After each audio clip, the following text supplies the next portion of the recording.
Chapter 4. It was a Saturday morning after breakfast. Other boys had been dismissed, while my friend Alan and me, at 10 years old, were kept in the assembly room with Miss Munson, Mrs. Burt, and Mr. Beatty, the gardener and groundskeeper. "Over here, touch your toes, knees straight," Mr. Beatty hissed. He flourished the paddle near his feet. "How many?" he asked. 5 for Peter, 3 for Alan," Miss Munson said coldly. "Alan first." The paddle sounded like a whip cracking. I flinched. Alan grunted, rocking from the blow, but his fingers never left his toes. Had he cried out or lifted his fingers, that swat wouldn't count. 1, Miss Munson said. She appeared more content witnessing the punishment of children than watching their play. Alan wobbled on the second swat. His mouth gurgled, and he vomited over his shoes and spattered mine. He did not move or cry out. 2, Miss Munson, said Miss Munson. Frowning at the mess and stench, Mr. Beatty stepped to the side and gave Alan, still drooling bile, the last swat. Alan reeled out of the room to the bathroom. "Now, Peter," Miss Munson said, and Mr. Beatty moved into position. The days grew hotter. We did field work in good weather. During bad weather, I shoveled manure while John was in town. Midsummer, a mother cat dropped a litter. The kittens were cute, and it seemed we'd soon get a handle on the rat problem. Then one night, just before chores, John handed me a squirming gunny sack. "You to drown kittens," he said. "Now?" I hedged. "I have to get the cows." His voice raised. "It take only minute." Taking the sack, I spun around and walked to the creek. Holding it momentarily over the water, listening to the pitiful squeaks, I contemplated my options. I could turn them loose in the woods or hide them. Only John would kill me if they came crawling back. I fixed my eyes between the bluff tops and the creek and held the sack under water until the bubbling stopped, then hurried to get the cows. Weeks later, a new calf was in the cow yard. John had me help the calf with its first feeding and prepare a clean bed for it. The cow didn't clean out by evening, and after milking, John led me to the cow's haunches. "Sneeds to reaches insides and take afterbirth out," he said, while mixing Lysol in water. "You arm smaller. Go way in. Pull everything out." "Okay," I said, not knowing what to expect. John pointed to my t-shirt. "Take off shirt. Emma not like blood on it." I washed my arm to the shoulder and did as John said, wincing with closed eyes through it all. Later, John said, "I got the bad stuff out." Chores and farm work continued through July, and the second cutting of hay had been completed by early August. To keep the sows, some weighing more than the entire Shaw's family, from rooting, John snapped rings in their snouts. In mid-August, while John snapped the rings, I held the sows against the wall inside the hog barn. One monstrous sow reared from the pane, bouncing me over her back against the wall, then leaned on me. My chest was compressed and my left arm badly twisted against the rough oak boards. Squirming out, I bent over to catch my breath and felt woozy when I saw blood oozing from gashes on my left wrist. Quickly, I clamped my right hand over the gash, but blood immediately seeped between my fingers. John saw the blood, and as though nothing was wrong, he prepared to ring another sow. "I's ready for this'n," he said, impatient. Still gripping the injured wrist, I held my arms up to force John's attention to it. "Shouldn't I put something on this?" I asked between gasps. John shook his head no, so I leaned against the sow to steady her as John snapped the ring. By then, mild shock had begun to set in. I sat down again. John stared at me for a few long seconds, at blood dripping through my fingers, then shook his head again. "You goes to house get rag," he said. Emma was baking bread as I entered the house. "Yes?" she asked, looking sideways at me. "John said I should get a rag to cover my wrist," I said. "All right, if'n he says so. I'll be checking to make sure," Emma said. She avoided looking at me on her way to their bedroom. Returning shortly with old sheeting, she tore a strip off, handed it to me, and turned back to her work. She offered neither help nor antiseptic. I walked to the barn, wrapping my arm with one hand while holding the cloth with my teeth to tie a knot. The delay was but minutes. I returned to the barn and we continued wringing sows. John never looked at my wrist, never asked if I was okay. The cloth darkened red, but the bleeding seemed to stop before we finished.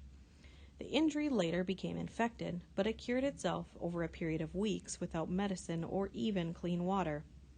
Even after the infection went down, my wrist and arm were sore for a long time. After the sows' snouts healed, fences were again ripped apart. By the time I was 9 years old, I considered myself kin to no one. So when a letter addressed to grandson Peter arrived at the state school with a $1 bill in it, I was puzzled, but very excited.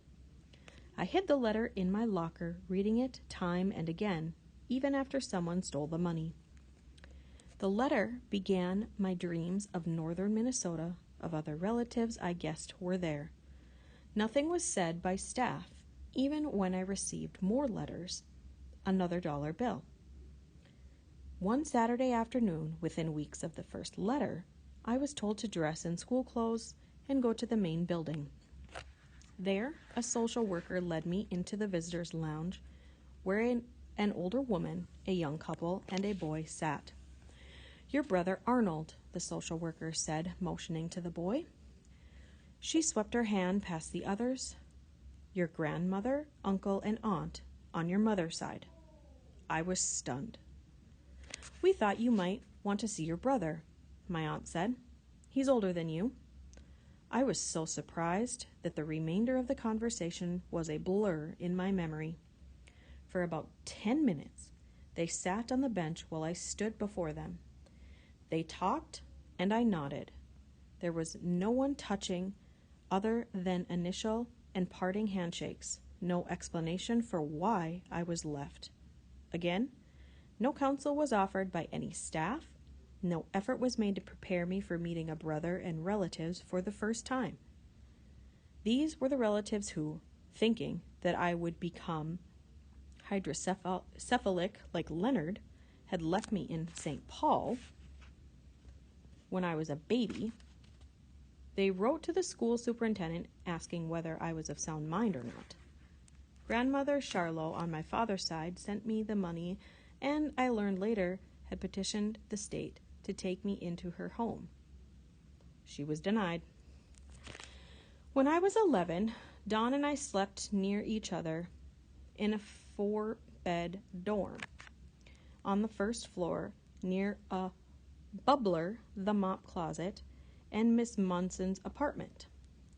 Dawn had arrived months earlier, or a year earlier, was familiar with the outside world, and seemed adept at getting along with staff. During evening and Saturday leisure, we played in the first floor hall on the masonry floor. The living room was off limits except Sundays and holidays, or when visitors were present. Miss Munson might let us listen to a Saturday football game on her little table radio. We played jacks, pick up straws, cards, or anything quiet while listening to the game. Often I settled with a book into a corner. November that year, Dawn and I joked as we left our play in the hall and headed upstairs to the bathroom. As we passed Mrs. Burt, who stood near the stairway holding a broom, I laughed at something off-color Dawn said. "Deceitful Injun!" Mrs. Burt screamed. She stepped up the stairway, swinging the broom before I could flinch. The broom broke as it knocked me against the wall. Its bristle end flew up the stairs and scratched Don. The blow stung my waist, but it didn't bruise. Don's arm bled lightly, though he was more surprised than hurt, and he held it up in silent protest. Grunting without looking at us, Mrs. Burt slowly gathered the pieces and stomped, muttering, down the hall. I said nothing, and we continued up the stairs, smirking from the safety of the bathroom. Saturday, less than a month later, Mrs. Burt hovered, broom in hand, over Leo and me as we scrubbed the hall floors on hands and knees.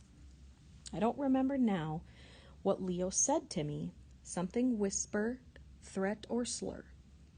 I whispered back, too loud, that he was a fat slob. Before I could move on to the next part of the soapy floor, Mrs. Burt whacked me again with her broom, breaking it over my shoulder. As usual, Mrs. Burt stomped down the hall with the broken pieces, leaving me to tend my severely bruised shoulder. Boys could be selected to shower any time they wrinkled an assistant's nose or vomited during a paddling. But after Saturday supper, it was a 3 at a time in a single spray shower stall. Saving hot water for the war effort, staff had said. Assistants sat on a chair outside the bathroom and checked boys 3 at a time into the bathroom. When 3 boys approached, Mrs. Burt might hold up her dime novel and, squinting one eye, speak as though quoting Proverbs. Wait on the bench, only 3 in the shower. The evening after the second broken broom, my shoulder was sore and bruised deep blue, almost black, when Don and I strolled up with another boy to be checked off for showers. Mrs. Burt avoided looking at me and talked mostly to Don, then thrust a clean towel and nightgown at each of us. The door opened, and 3 freshly scrubbed boys in nightgowns came out. We entered, set our clean nightgowns on one bench, undressed to shorts, and waited on another bench while 3 boys finished in the shower. Bert's never hit me like that, Don murmured. He fingered my bruise, except that time. Hey, that was a broom. What broke too, wasn't it? How'd you guess? I replied, deadpan. Don's eyes sparkled with mischief. Worst Bert did was slap me. Yeah? Why did she slap a pet? I asked with a wiry smile. Can't remember. Something I said, I think, Don replied. Besides, I ain't no pet. Anyway, it didn't hurt. Probably just a love tap, I said. Nope, Don smiled. You gotta watch her hand. And when she swings, snap your head sideways. If it works, your hair flies all over and you're barely touched.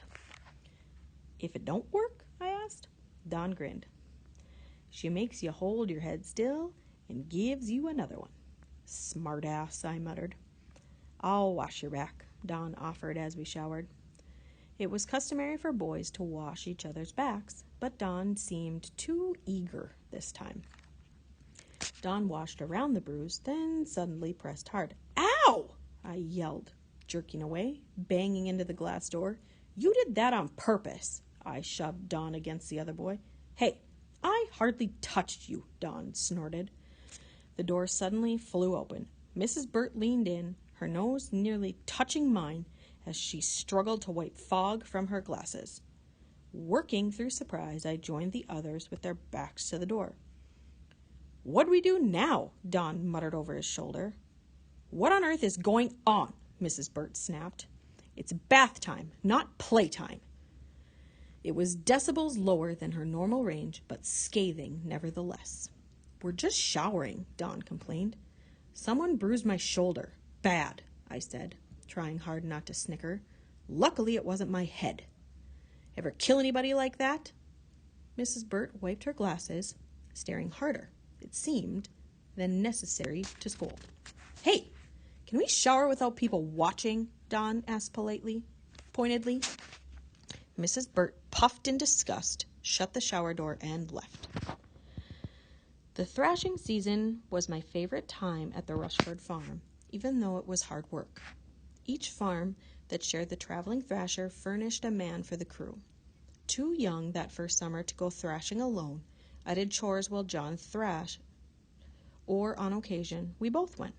The crew dinner included everything that was missing at Schloss's: smiling farmers, friendly talk, and food piled high. Everyone there noticed I was different. "You must be Indian, Peter," someone would say. Others would ask, "Do you come from Brownsville?" a town with an Indian community 30 miles away on the Mississippi River. "What tribe are you?" Everyone wanted to know. Once a farmer even asked, "Do you talk Indian?" But I didn't mind. They didn't ask these questions to be mean. They were just curious about what they didn't know, and in return, they taught me about threshing. At the Bensons, I watched the grain levels in the wagon and helped Lyle in the granary. John brought a load of grain and forked bundles into the thresher while Nels Benson fed the thresher from two sides. Lyle and I worked below Nels on the grain output when John threw a heavier than usual forkful, showing off, releasing bowel pressure just audible above thresher noise. Lyle snickered in my ear. I remained stone-faced but winced slightly at Lyle. John stiffly repeated something he had picked up years before. "A fartin' horse will never tire. A fartin' man is the one to hire." He then threw another forkful while Nels politely chuckled. No one knew John's darker side. Even I didn't know that while John and I threshed at the farm on the ridge, a social worker was paying a visit to the Schloss's farm. Interview with Emma Schloss from the records of the state school. Social worker: "Is Peter about?" Emma: "No. The men folks is threshing over the hill." Social worker: "Tell me, how is Peter getting along?" Emma: "Just fine. He was on the honor roll a lot in 9th grade, and little Mary loves him, and Peter loves to play with her." Social worker: "Wonderful. Is Peter involved in school sports?" Emma: "Oh, yes. Goes out for football and things." Social worker: "I'd like to see him myself. When will they be home?" Emma: "Oh, near milking time." Social worker: "Tell me how to get there. I'll see Peter at work." Emma: "You couldn't. They asked to keep working." Social worker: "I believe such crews take breaks." Emma: "John wouldn't like that. You should come another time." The social worker left without seeing me, reporting that she was impressed with Emma's sincerity, that social services had made a successful placement. During the visit, neither Emma nor the social worker apparently mentioned my letter about quitting school. The state had, in fact, replied by sending a letter addressed to me. The letter suggested that I stay in school and that a social worker would stop by to see me. I never got the letter, but a copy remained in my file. That summer, Emma gave birth to a son, John Jr., at home. I had to work even harder, but by August, I had not been given $1 of wages. I picked a day when I was sure John was sober and asked him why. According to John, contrary to what Miss Borsch had said, I had to pay for my own clothes, haircuts, school expenses, and bus fees. When John finished his accounting, I owed him money, payable by staying home more the following school year. I didn't believe him, but disputing him was pointless, even dangerous. So I kept quiet, but I was determined to get something for summer work. "Is there at least enough money from my wages to buy a used bike?" I asked. "It'd be easier to go to 4-H meetings and places." "I sees," John said. 2 weeks later, he brought an old-looking bike with worn tires home. He never involved me in the purchase of secondhand clothes or anything I needed. "How much was it?" I asked, as I ran my fingers along the roughly painted frame. $25, John said. The following Sunday, Ed looked over my bike. "Your tires are almost gone, and the bike's been painted a couple of times," he said. "Do I need new tires already?" I asked. "Pretty soon," he said, "but they're cheap. A new tire costs about the same as your bike." $25 for tires? "Hell no," Ed said, laughing. $1 or so. "You paid $25 for that?" he whistled, then frowned. "A brand new bike don't cost $25. I stared at the bluff tops, realizing John had cheated me, but I had no idea what to do about it. "That's what John said it cost," I mumbled. John got my clothes and the bike at Locust, Wisconsin, 20-odd miles east of the farm, the only city in the area with charity programs. My working full-time for John over summer seemed to soothe him. Still, I needed to get away from him, and I was determined to go to school. During a Sunday dinner in late summer, Emma said, "School to start in 2 weeks." She glanced sideways at me. "We not done with summer work," John said. I mumbled, "I have to go, though." "You not to start yet. Maybe later, if we gets work done." "Then I have to tell the school and get my class schedule." "Emma, call them," John insisted. I was beginning to feel desperate. "Rose thought Lyle and I could study together this year," I said. My stomach nodded and ached from the discussion. John did not reply. "I'm going outside," I said after I finished eating, and walked up the bluff to watch the deep valley settle into darkness.